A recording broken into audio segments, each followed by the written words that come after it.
আসসালামু আলাইকুম। ধরেন আপনার এলাকায় এই মুহূর্তে আপনার পাশ দিয়ে বয়ে চলা নদীতে একটা লাশ ভেসে উঠলো, তখন আপনি তৎক্ষণাৎ পুলিশকে খবর দিলেন যে এই লাশটাকে উদ্ধার করার জন্য, যে এই লাশটা এসে উদ্ধার করে পোস্টমর্টেম করে যে আইনগত প্রক্রিয়া আছে সেগুলো মেনটেন করার জন্য পুলিশ আসলেন। পুলিশ এসে সেই লাশটা আপনার বাসা থেকে ফর এক্সাম্পল 50 কিলোমিটার দূরে আপনার সদর হসপিটালে নিয়ে গেলেন। সেখানে পোস্টমর্টেম করা, সেখানে হচ্ছে ডোমকে রাজি করানো, তারপর হচ্ছে জানাজা, দাফন কাফন, এই প্রত্যেকটা কার্যক্রম পুলিশ নিজে উপস্থিত থেকে করলেন বা করেন। এটাই, পুলিশ ছাড়া এই কার্যক্রমগুলো কেউ করে না। অথবা কেউ হারিয়ে গেলেন, অথবা কেউ আত্মহত্যা করলেন, এই যে কার্যক্রমগুলোকে আমরা পুলিশকে দিয়েই হচ্ছে আমরা করতে হয়। এখন কয়েকটা প্রশ্ন এখানে। আপনার বাসা থেকে বা নদীর পাড় থেকে লাশটা জেলা সদরে নিয়ে যাওয়ার জন্য যে খরচটা হয়েছে, অ্যাম্বুলেন্স ম্যানেজ করা, ডোম ম্যানেজ করা, হসপিটালের যে খরচ, এই খরচটা আসলে কে দেয়? এই খরচটা দেয় হচ্ছে সেখানে নিয়োজিত যিনি দায়িত্বপ্রাপ্ত এসআই, কনস্টেবল বা যিনি যান, পুলিশের যে সদস্য যান, তাকেই কিন্তু এই খরচটা বহন করতে হয়। যে 10-15 হাজার টাকা খরচ হয়, তাকে এই খরচটা বহন করতে হয়। যদিও সরকারি নিয়ম আছে যে এই খরচটা ফেরত দেওয়া হয়, কিন্তু যেই টাকা খরচ হয় আর যেই টাকা ফেরত দেওয়া হয়, ফর এক্সাম্পল 10,000 টাকা যদি খরচ হয়, সেখানে ফেরত দেওয়া হয় 500, 1,000, 2,000 টাকা। তো সেটা দেখা যায় খরচ হওয়ার তুলনায় প্রাপ্তির যেই ব্যবধান, সেটা দৃশ্যমান অনেক বেশি ব্যবধান। তো এই পুরো খরচটা কিন্তু পুলিশকেই বহন করতে হয়। দ্বিতীয়ত হচ্ছে, আপনি যদি আপনার এলাকার থানাগুলাতে যান, থানাগুলাতে গিয়ে যদি দেখেন যে আপনার এলাকার এসআই, কনস্টেবল বা আপনার যারা সেবা দিয়ে থাকেন যে পুলিশগুলা কোন ধরনের পরিবেশে থাকেন, আপনি বিশ্বাস করেন, যদি আপনি ওই পরিবেশটা দেখেন, আমরা ইউনিভার্সিটিতে যেভাবে গণরুমে ছিলাম, এক রুমে গাদাগাদি করে অনেকজন, ফ্লোরিং করা, শুধুমাত্র তোষকটা থাকতো, উপরে ফ্যান নাই, যথাযথ পয় নিষ্কাশন ব্যবস্থা নাই, তারপরে হচ্ছে ভেন্টিলেশন সিস্টেম নাই। একটা মানবীয় জীবন বলতে যেটা বোঝায়, আপনার থানাগুলোতে পুলিশরা সেই ধরনের পরিবেশে থাকে। এখন একটা পুলিশ আপনার ডিউটি করে এসে রাতে যদি এই ধরনের একটা পরিবেশে ঘুমায়, আমরা কি তার কাছ থেকে প্রত্যাশিত সেবা আমরা কিভাবে এক্সপেক্ট করব? মানে এটা একটা মানবীয় জীবন থানাগুলোতে আসলে পুলিশের জন্য ব্যবস্থা করা হয়েছে। এত বছরেও পুলিশ এই সেবাগুলোতে, এই মৌল মানবিক পুলিশের যেই বেসিক যে সেবাগুলা, সেগুলো এখনো পর্যন্ত কিন্তু সংস্কার করা হয়নি। তৃতীয়ত, সবচেয়ে গুরুত্বপূর্ণ এবং তৃতীয়ত যেই অসুবিধাটি আমি থানাতে দেখলাম এই কয়েক মাসে, সেটা হচ্ছে আপনার থানা থেকে একটা অপরাধ কার্যক্রম সংগঠিত হয়, ফর এক্সাম্পল 15 কিলোমিটার 20 কিলোমিটার দূরে। একদিনে অনেকগুলো অপরাধ কার্যক্রম সংগঠিত একটা থানায় হতে পারে। পারিবারিক কলহ, মাদকের সমস্যা, ছিনতাই, ডাকাতি, চুরি, একাধিক সমস্যা সেখানে ঘটতে পারে। এখন প্রশ্ন হচ্ছে, একটা থানায় যদি আমার 16-17টা ইউনিয়ন, 20টা ইউনিয়ন, কোনো জায়গায় তারও বেশি ইউনিয়ন, প্রত্যেকটা জায়গায় যদি কোনো ধরনের অপরাধ কার্যক্রম সংগঠিত হয়, ধরি 10টা জায়গায় সংগঠিত হইলো বা 5টা জায়গায় সংগঠিত হইলো, আমার এই 5টা জায়গায় কিন্তু তাৎক্ষণিক রেসপন্স করতে হয়। এখন তাৎক্ষণিক যদি আমরা রেসপন্স করতে চাই, সেই জায়গাগুলোতে পৌঁছাইতে অবশ্যই আমাদের গাড়ির প্রয়োজন। মানে গাড়ি ছাড়া পায়ে হেঁটে তো নিশ্চয়ই এই ধরনের কার্যক্রমগুলোতে কখনোই পুলিশ তড়িৎ কোনো সিদ্ধান্ত বা তড়িৎ কোনো অ্যাকশন নিতে পারে না। কিন্তু আপনি যদি থানাগুলো যান, দেখবেন কোনো থানায় 10টা গাড়ির প্রয়োজন, 6টা গাড়ির প্রয়োজন, সেখানে থানাকে দেওয়া হয়েছে 1টা গাড়ি, 2টা গাড়ি। এখন পুলিশ তার বাসায় বসে থাকে না। আপনি কল দিলেন যে এখানে ঝামেলা হয়েছে, মানুষ মারা গিয়েছে, চুরি হয়েছে, খুন হয়েছে, পুলিশ কিন্তু আসতে হয়। তাহলে পুলিশ কিভাবে আসে? পুলিশ দেখা যায় এটা ভ্যান ভাড়া করে, একটা অটো ভাড়া করে, অথবা দেখা যায় একটা লেগুনা ভাড়া করে, সেইটা করে কিন্তু তাকে যেতে হয়। ওই যে ভাড়ার টাকাটা, এই ভাড়ার টাকাটাও কিন্তু পুলিশের পকেট থেকে দিতে হয়। দ্বিতীয়ত, এই যে ভাড়া করে যাওয়া আসা, তার যে সময় নষ্ট হয়, সেক্ষেত্রে দেখা যায় যারা অপরাধ সংঘটিত করে, তারা কিন্তু ইতিমধ্যেই সে জায়গা থেকে চলে যায় এবং আমরা সেবা বঞ্চিত হই। সেজন্য আপনি যদি পুলিশকে যুগোপযোগী করতে চান, পুলিশকে যদি আপনি তার সেবা তাৎক্ষণিক জনগণের কাছে পৌঁছাইতে চান, অবশ্যই তার ট্রান্সপোর্টেশন ব্যবস্থাটা অবশ্যই যথাযথভাবে করতে হবে। আপনি পুলিশকে ট্রান্সপোর্টেশনের গাড়ি দিবেন না। গাড়ি বলতে এখানে একটা পুলিশকে একটা গাড়ি, এটা বোঝানো হয় নাই। একটা কাভার্ড ভ্যান দেন, 10টা পুলিশ একসাথে মুভ করতে পারে।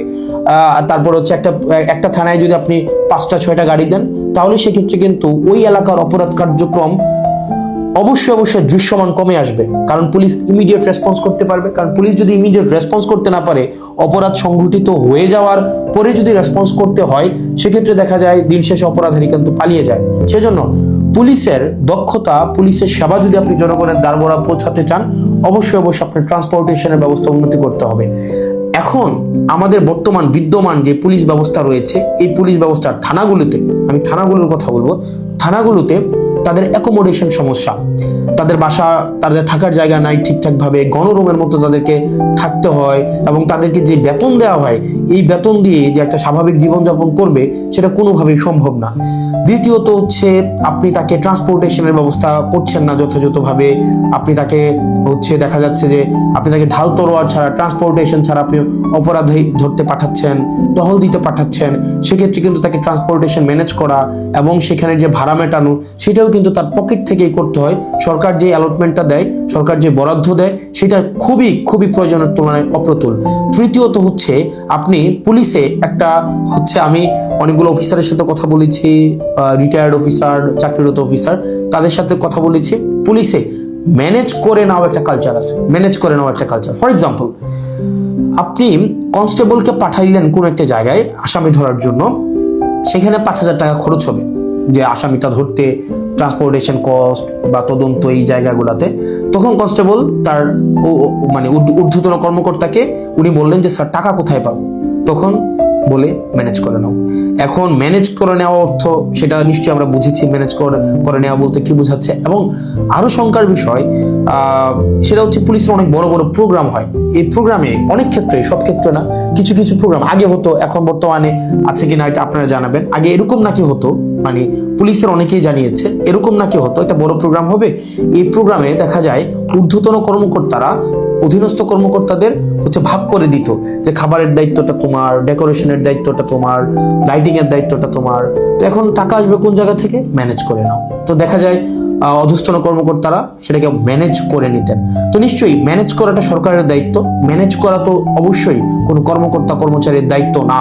কিন্তু দেখা যায় অধিকাংশ ক্ষেত্রেই সরকার যে বাজেট বরাদ্দ দেয় পুলিশকে, এবং যে পরিমাণ পুলিশের প্রয়োজনীয়তাটা, যে পরিমাণ আমরা দেখলাম ল অ্যান্ড অর্ডার রিস্টোর করার ক্ষেত্রে, সামাজিক শৃঙ্খলা বজায় রাখার ক্ষেত্রে, শুধু যে গুম খুন এগুলো হচ্ছে নিরসনের ক্ষেত্রে পুলিশের অবদান বা পুলিশের কার্যক্রম বিষয়টা এমন না।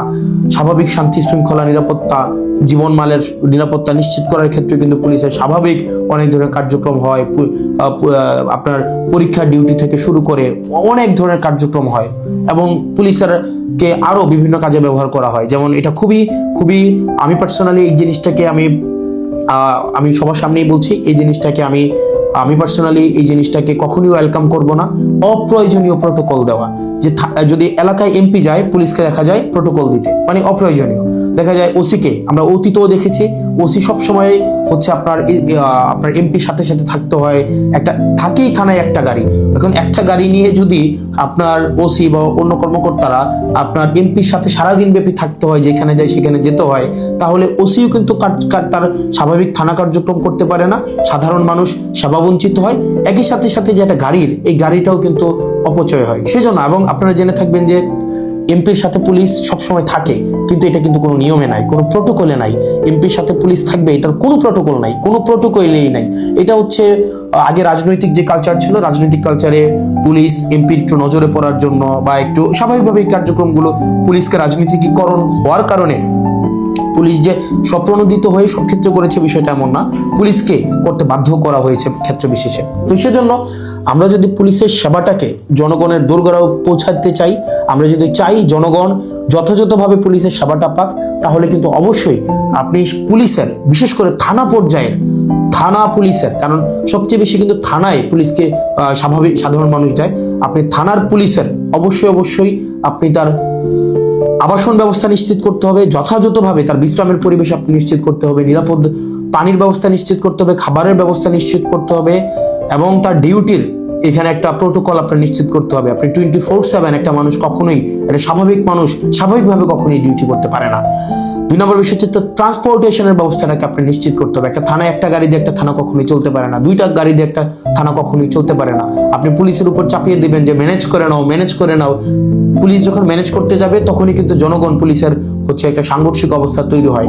তখনই হচ্ছে উৎকোচ গ্রহণের হচ্ছে এক ধরনের বৈধতা মানসিকভাবে উৎপাদিত হয়। সেজন্য আমরা পুলিশকে এই ম্যানেজ করে নেওয়ার প্রবণতায় না ঠেলে দিয়ে সরকারের কাছে এই বিষয়গুলো নিয়ে আমাদের আহ্বান থাকবে বাজেট বৃদ্ধি করা, এবং সেগুলোর হচ্ছে আমাদের যে টেকনিক্যাল জায়গায় আমাদের রিসোর্স সেখানে হচ্ছে আমাদের ইনস্টল করতে হবে। তৃতীয়ত তার মানে অ্যাকোমোডেশন, তারপর হচ্ছে ট্রান্সপোর্টেশন, আর হচ্ছে 3 নাম্বার যেটা হচ্ছে অযাচিত যেই রাজনীতিকরণের যে বিষয়টি রয়েছে সেটি থেকেও পুলিশকে আমাদের মুক্তি দিতে হবে। সাধারণ জনগণ এবং পুলিশের মাঝখানে কোনো মধ্যস্বত্বভোগী থাকা কখনোই উচিত না। তো আমরা পুলিশের কখনোই, আমরা শুরু থেকে, আপনি যদি যান আমার টাইমলাইনে এখনো আছে যে অগাস্ট থেকে 2024 অগাস্ট থেকে পুলিশের যে টেকনিক্যাল হচ্ছে রিসোর্স ইনস্টল করা, তাদেরকে সেটাকে এনরিচ করা, পুলিশকে জনমুখী করা, রাজনৈতিক প্রভাবে বলের বাহিরে নিয়ে যাওয়া, তাদের আবাসন, স্বাস্থ্য, চিকিৎসা সেগুলো যেন যথাযথ হয় সেটি নিশ্চিত করা, তার পেশাদারি যেই ব্যয় হয় সেই পেশাদারি ব্যয় যেন সরকারি খাত থেকে হয়, তাকে যেন সেটির জন্য ম্যানেজ করা কালচারে না যেতে হয়, সেটির জন্য কিন্তু আমরা গুরুত্ব দিচ্ছি। সেজন্য আমরা সংসদে এই বিষয়গুলো নিয়ে কথা বলবো যদি আল্লাহ সুযোগ করে দেয়, এবং যেহেতু সুযোগ করে দিয়েছে একই সাথে সাথে সরকারের কাছে বা মানুষের কাছেও যে এই যে পুলিশের, আমরা যে তৃণমূলের পুলিশের যে জটিলতাগুলো সেগুলো আমার কাছে মনে হয়েছে সবার জানা উচিত, যেহেতু থানাগুলোকে আমরা এখন খুব ক্লোজলি দেখছি, সেজন্য সবাইকে জানানো। আর পুলিশের প্রতি আমাদের সবসময় সংবেদনশীলতা রয়েছে, এবং আমরা চাই পুলিশ জনগণের হয়ে উঠুক, কোনো রাজনৈতিক দলের না, পুলিশ হয়ে উঠুক সবার। পুলিশের সাথে জনগণের সম্পর্ক থাকবে হৃদ্যতার, এবং প্রত্যেকটা মানুষ যেন ভয়হীনভাবে সেখানে অভিযোগ জানাতে পারে, এবং অপরাধী নির্মূলে পুলিশ সবসময় যেন সুদৃঢ় ভূমিকা পালন করতে পারে রাজনৈতিক যে কোনো প্রভাবের ঊর্ধ্বে উঠে। পুলিশের আবাসন সমস্যা, ট্রান্সপোর্টেশন সমস্যা, পুলিশের বাজেট বৃদ্ধি এবং পুলিশের ম্যানেজ করে নেওয়া কালচার থেকে পুলিশকে অবশ্যই মুক্তি দিতে হবে। আসসালামু আলাইকুম ওয়া রাহমাতুল্লাহি ওয়া বারাকাতুহু।